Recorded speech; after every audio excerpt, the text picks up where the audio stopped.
السلام علیکم ناظرین، لاکھوں کروڑ درود نبی اکرم صلی اللہ علیہ وسلم اور ان کی حال پر شاہد خٹک نے آرمی چیف کے خلاف سخت بیان دے دیا۔ آئیے سب سے پہلے یہ ویڈیو دیکھتے ہیں اور پھر اس پر بات کرتے ہیں۔ چینل کو سبسکرائب کریں اور بیل آئیکن پر کلک کریں۔ شکریہ۔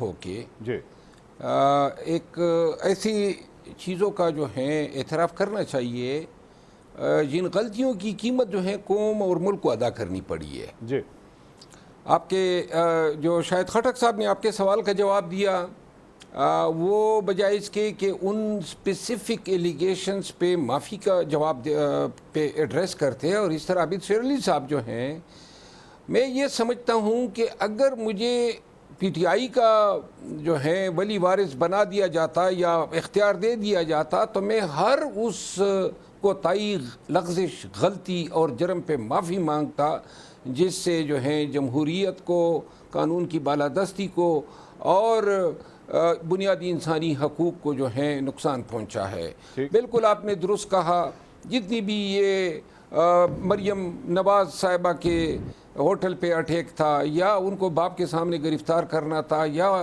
خواجہ سعد رفیق یا خواجہ آصف صاحب یا جتنے بھی پی ایم ایل این کے اکابرین گرفتار ہوئے یا ان کی تذلیل کی گئی، یہ یا جو رانا ثناءاللہ صاحب کی گرفتاری تھی، یہ بالکل اخلاقی طور پہ بھی اور قانونی طور پہ سنگین جرائم تھے۔ اور اگر مجھے اختیار ہوتا تو میں اس پہ بھی معافی مانگنے میں کوئی آر نہ سمجھتا۔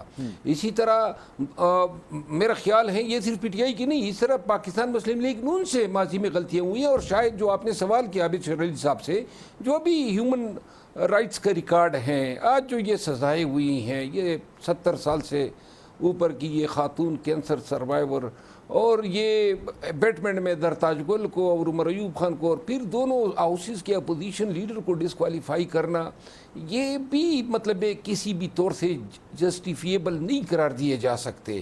میں یہاں پہ آپ کو ایک گزارش کر دوں، یہ دونوں پارٹیوں کی غلطیاں جو ہیں، آپ مورد الزام تو ان کو ٹھہرا رہے ہیں، لیکن اس میں 80% غلطیاں دونوں پارٹیوں کے جو شرکاء ہوتے، شریک طاقت ہوتے تھے، یعنی کہ اسٹیبلشمنٹ، ان کا زیادہ حصہ رہا ہے، اور اصل ضرورت اس امر کی ہے۔ آج جو اسد قیصر صاحب کی معافی کی بات آ رہی ہے، لیکن میں اگر اپنے دل کے اندر جھانکتا ہوں تو مجھے یہ بھی اندازہ ہے کہ اگر کل کلاں کو ایسے حالات پیدا ہو گئے تو یہی پاکستان تحریک انصاف موجودہ آرمی چیف کی ایکسٹینشن کے لیے جو ہے دعائیاں دے گی۔ نہیں مروت صاحب، دل سے نہیں مروت صاحب ایک منٹ سر، اسد قیصر صاحب نے اعلان کیا ہے کہ آئندہ ہم سے یہ غلطی نہیں ہوگی، انہوں نے کہا اس گفتگو کے اندر۔ دیکھیے، خان صاحب نے خود کہا تھا باجوہ کو ایکسٹینشن دینے سے قبل، کنڈیم کیا تھا، پھر بھی انہوں نے دے دی۔ میں آپ کو دیکھیے، جس سیاست کو میں سمجھنے لگا ہوں، وہ سیاست میں یہ اخلاقیات، جمہوریت کی بالادستی، یہ اس وقت سوٹ کرتی ہیں جب واقعات ہو چکے ہوتے ہیں۔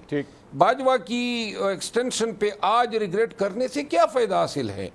اور لہٰذا میں آج پھر وثوق سے کہتا ہوں، ہو سکتا ہے مستقبل میں ایسے حالات آ جائیں، موجودہ آرمی چیف کی ایکسٹینشن اگر آ گئی اور اگر کوئی بات بنی ہوئی تو سب سے پہلے جو ہے پی ٹی آئی آگے ہوگی۔ نہیں تو ایک منٹ مروت صاحب ایک منٹ، سوال یہاں بنتا ہے کہ آپ کی کیا رائے ہے؟ اگر ایسی کوئی سٹیج آتی ہے تو کیا پاکستان تحریک انصاف کو اس کے حق میں ووٹ کرنا چاہیے یا نہیں؟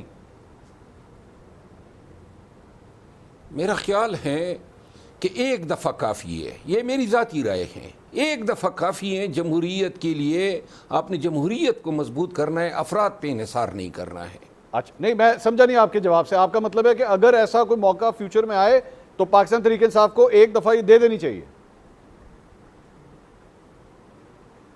نہیں، میں یہ کہنا چاہتا ہوں کہ اگر ایسا موقع یا حالات آ گئے، اچھا جی، تو پاکستان تحریک انصاف تو اپنی بارگیننگ کرے گی، میرے کہنے سے تو نہیں کرے گی، لیکن اگر میرا اختیار ہوا تو میں شاید کسی جرنیل کو ایکسٹینشن نہ دوں۔